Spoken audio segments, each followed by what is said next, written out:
Good afternoon, ladies and gentlemen across our beautiful country of Canada, our friends around the world.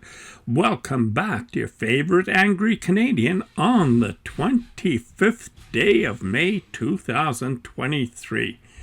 And I'm going to take you on a little trip. First of all, today it's going to be Russia. And I'm going to show you things that our media and our politicians don't talk about. Life in Russia. I remember seeing back in the day when, they had lineups for bread and everyone was drunk. Well, things have changed, and they've changed somewhat under these sanctions. This is 1 year after sanctions. Hello and welcome to my YouTube channel. My name is Svetlana and I'm here today to share with you my experience living in Russia 1 year after sanctions. This is going to be a series of videos about the impact of the sanctions on daily life in Russia. But in this video, I will focus only on grocery prices of everyday items and how they have been affected by the sanctions. I want to make it clear though that in these videos, I won't be discussing why sanctions exist or get into the political aspect of the sanctions, because I'm sure you're already familiar with that. My goal is to simply show you the results of the sanctions and how they affect the average Russian citizen. And you, based on what you see, can decide for yourself whether the sanctions are effective or not, or whether the Russian people are suffering too much or not enough. You're free to express any opinion you have in the comments. And now, let's go to the grocery store. Today is Monday, April 3rd. And let me quickly show you the weather. This is the second month of spring already, but it looks like a winter wonderland. While in Paris, in London, everything is blooming and it feels like the real spring. In Russia, in St. Petersburg in particular, we are still dealing with winter weather. Not fun. And I'm still wearing my winter clothes and the UGG boots.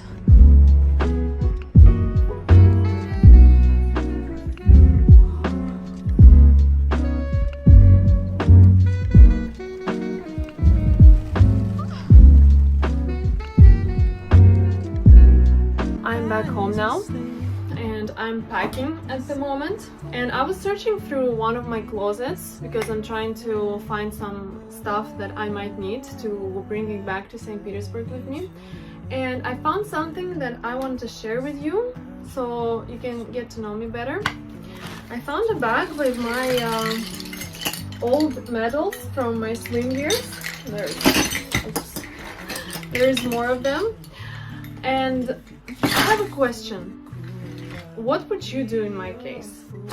Of course, I can never throw it away. This is just like my memories, my achievements, and these are medals. They are so important. Of course, I can never get rid of them, but I don't really need them. I don't want to take them to St. Petersburg now because first of all, they're too heavy. Second of all, St. Petersburg is not my home. I'm only temporarily there. And I don't know what to do with them. I can never get rid of them, never.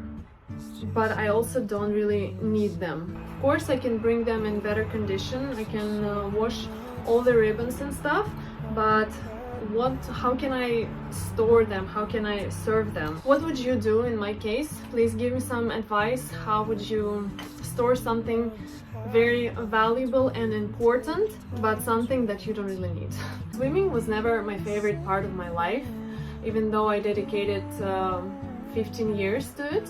Still, swimming is not something I'm associating myself with, so I didn't really put 100% in it. So yeah, this one is pretty. I even have some for first place. Not that many though. I also have a few medals from the US, of course not nearly as much, maybe 5 or 6 pieces, and they are my favorite. They mean the most to me, and I carry them with me everywhere I go. So they are not here because I only came here for a short trip, but they are in St. Petersburg right now. So that's it for now.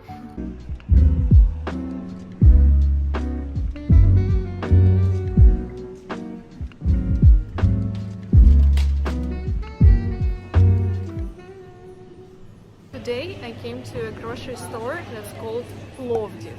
It's a very small chain of supermarkets, and you're probably never even heard about it, even if you live in Russia. There are only about 10 stores in St. Petersburg, and I'm not sure if they have this chain in any other cities of Russia. I used to live nearby, that's how I found out about this store. I don't live here anymore, but I still come here sometimes just because it's my favorite. It's a pretty budget-friendly supermarket. You can find here pretty much anything you want. 99% of the stuff you can find in this store, and only 1% of products you should buy somewhere else because they might be too expensive here. Two more things before we start. $1 today equals 78 rubles. And also, to understand the prices better, it's important to know the average salary. I'm in St. Petersburg now, and the average monthly salary in St. Petersburg is equal 75,000 rubles per month. And median salary per month in St. Petersburg equals to 35,000 rubles. And now, when you have this information, let's begin exploring the prices. Let's start with the fresh produce section, since it's right at the entrance. 100 rubles for a kilo of apples. 1 kilo of cabbage would be 20 rubles. A kilo of these cucumbers would be 260 rubles. Red pepper, 360 for a kilo. The most expensive tomatoes, these are seasonal from Azerbaijan, 360 for a kilo. And the cheapest tomatoes from Russia, 250 for a kilo. There are also cheaper cucumbers, 190 rubles for a kilo. Bananas, 113 rubles.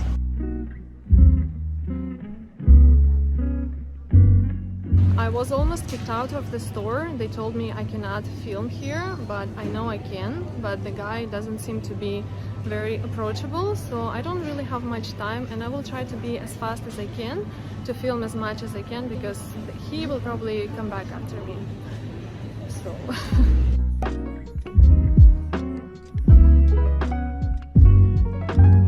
Avocados, 80 rubles for one piece. Mandarins from Morocco, 160 rubles for a kilo. Argentinian apples, 90 rubles. Unwashed carrot, 30 rubles for a kilo. And washed one is 80. This one is from Russia though, this one is from Israel. Onion, 50 rubles for a kilo. Potatoes, 28 rubles for a kilo as well. A kilo of champignons, 230 rubles. And it's actually rare to see them open like this. Usually they are sold in the packs. There is grapes already. This one is 160 for a kilo. This one is a little bit more expensive, 280.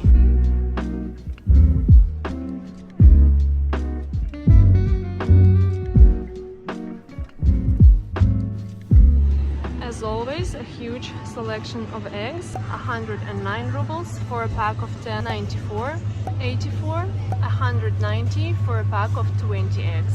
These eggs are on promotion today, 83 rubles for a pack. A nice selection of fresh meat, different type and kinds. A kilo of ground beef is for 130 rubles. This one is my favorite section. It always looks so nice and beautiful and clean.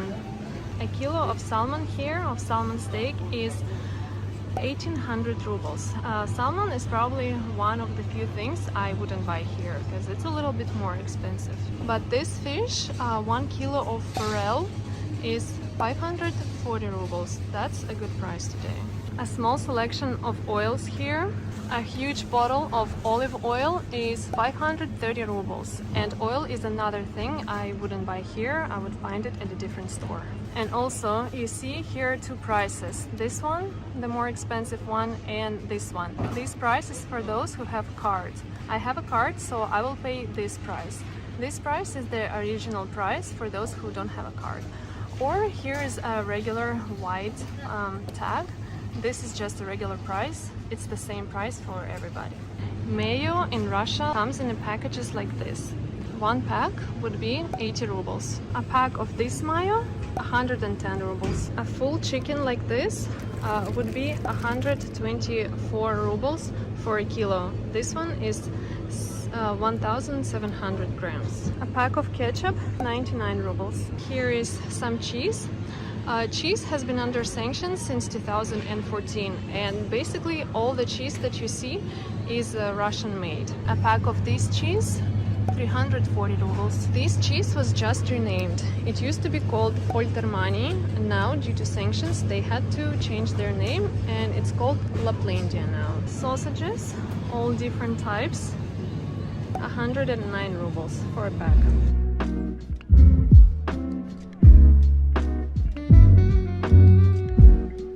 I found more cheese. This one is from Argentina because Argentina didn't put sanctions on us yet, and a kilo of this cheese would be 1,370 rubles, but a piece like this is 484. In this store there's also a nice selection of freshly made food by the store. They have their own, not bakery, how you call, like a thing where they cook food. Everything looks very good. All prices are for 100 grams. Also, they have their own bakery. Let's look at some prices. Russian-made ciabatta bread, 70 rubles. There's still a lot of coffee in Russia, but of course the variety is a lot less now than it used to be. And lavazza is very expensive now, 500 rubles for a pack or 415 rubles for a pack. And here's the interesting thing. The brand Poeti is a brand new brand. It used to be called Paulik. Now Poeti is the new name of the Paulik coffee. This is 400 rubles for a pack. And here are some of the leftovers of this coffee. See, that's how it used to be called. 420 rubles for a pack. There are still quite a few foreign coffee brands. This one is from Netherlands, but it's a lot more expensive now than it used to be. 569 rubles for a pack. Pasta. I know Barilla is famous brand of pasta in Italy, but this one is made in Russia. A pack like this is 90 rubles. This pasta, also made in Russia, despite the foreign name, 106 rubles. A pack of 2 kilo of flour is 130 rubles. Sugar, 1 kilo, 45 rubles. A pack of salt, almost 10 rubles. The crops is always the most important section. So let's see. Today is a good price for buckwheat. One pack is 800 grams, 80 rubles. This one, 94. Pack of rice, 130 rubles. This is 900 grams. A pack of beans, 700 grams, 155 rubles.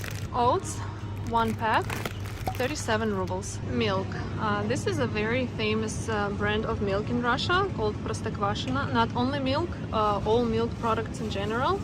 A pack, 70 rubles, and this is 930 milliliters. A big bottle of milk, which is almost 1.5 liters, is 170 rubles. The milk in Russia is also sold in this kind of like liquid bags and it costs 60 rubles for a pack. Another interesting thing, this brand used to be called Kellogg. You all know Kellogg, very famous brand in US and Europe as well, and now they are gone from Russia since recently, and it's just called Unicorn, but this is old Kellogg, and they still have the factory where they produce this, but now it goes under the brand Lubiatova. This is the original brand that owns ex-Kellogg now. Cottage cheese that Russians cannot live without. A pack like this, 150 rubles, 129, 179. Sour cream, a pack like this, 75 rubles. We also have in Russia a sour cream that's made out of baked cream. I've never tried it. It costs 99 rubles, but I'm sure it tastes delicious. This small section, I guess, is the leftover of the Danone brand, because Danone left Russia, and this is probably everything they have left. There are still a lot of yogurt brands, but mainly they are all produced in Russia.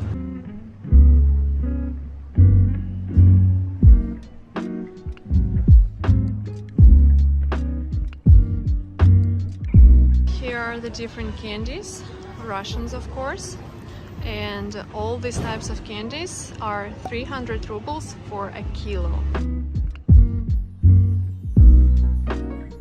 Nutella is still here. The medium jar is 422 rubles. The huge one is 700. A small section of fake cola and Fanta. Royal Cola, this is the kind I've never tried. By the way, I have the whole video of tasting different kinds of Coca-Cola. You can check it out right here if you want to. This one is 69 rubles, all of them actually. Pelmeni, lots of pelmenis. Russians love their pelmenis. These are from Belarus, by the way, and actually we have so many products from Belarus now, from food to clothes to some other production.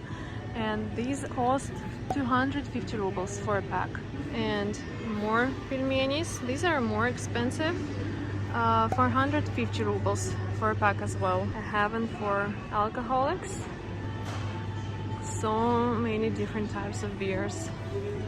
A bottle of Hugarden, 98 rubles. Löwenbräu, 80 rubles. Bud, 80 rubles as well. This one is produced in Russia, by the way, not in the US. This brand, 80 rubles for a bottle. All beers pretty much within the 80 rubles range. Lots of juice packs.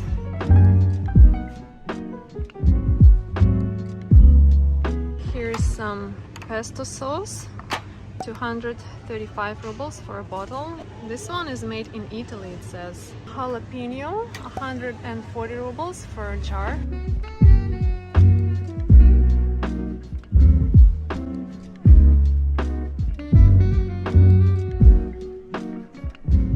By the way guys, follow me on Instagram, it's Hair Goddess. I'm really trying hard to be active there again. For the past 3 years I wasn't active there at all, only occasionally was posting there something. But now I'm gonna try to be present there again, so follow me for more daily updates. Other than food in this store, there's also things like this, towels, pants, bags, and all this kind of stuff, which is not that interesting I think for you. So today I'm gonna skip that part and not gonna film. I'm lately noticing so many different flavors of choco pie. Tell me, is it the same in your countries? I only tried the original one. All these new kinds I didn't get a chance to try, and I'm not interested, to be honest with you. But if you're wondering, a pack of choco pie is 170 rubles. That's the right price. Here's the dried fruit section. For some reason, very popular in Russia. A pack of prunes, 170 rubles. A pack of dried apricot, 280 rubles. Last one for today, toilet paper. This one is 200 rubles for 8 rolls. This one is 108.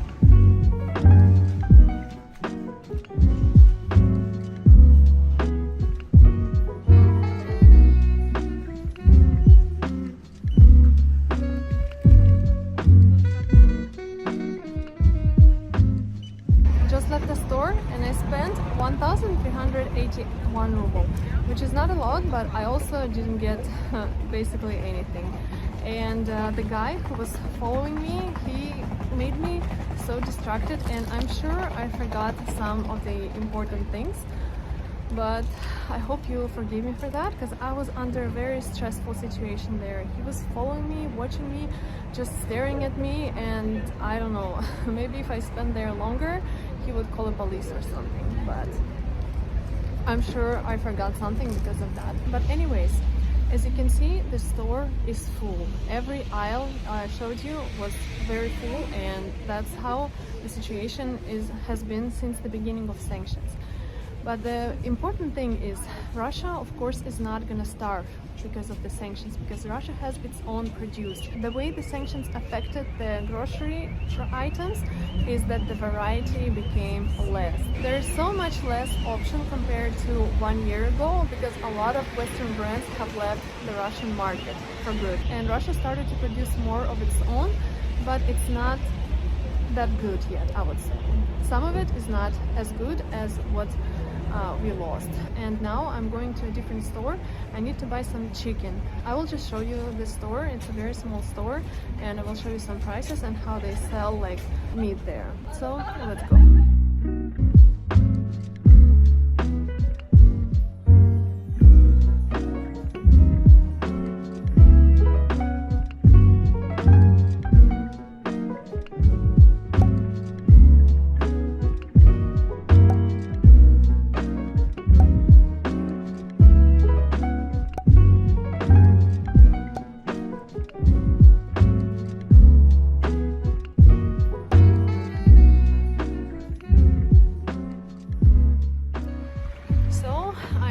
For today, I got everything I needed at this little store, and I'm now waiting for my taxi because I'm too lazy to take a bus home, and taxi is not expensive in Russia, so it's okay. What do you think about how sanctions affected the prices in Russian grocery store? I think that things definitely gotten more expensive even since the last year, and it has to do not only with sanctions but other factors as well, including the inflation, and things are a lot more expensive now, that's for sure, and there's a lot less selection of different varieties.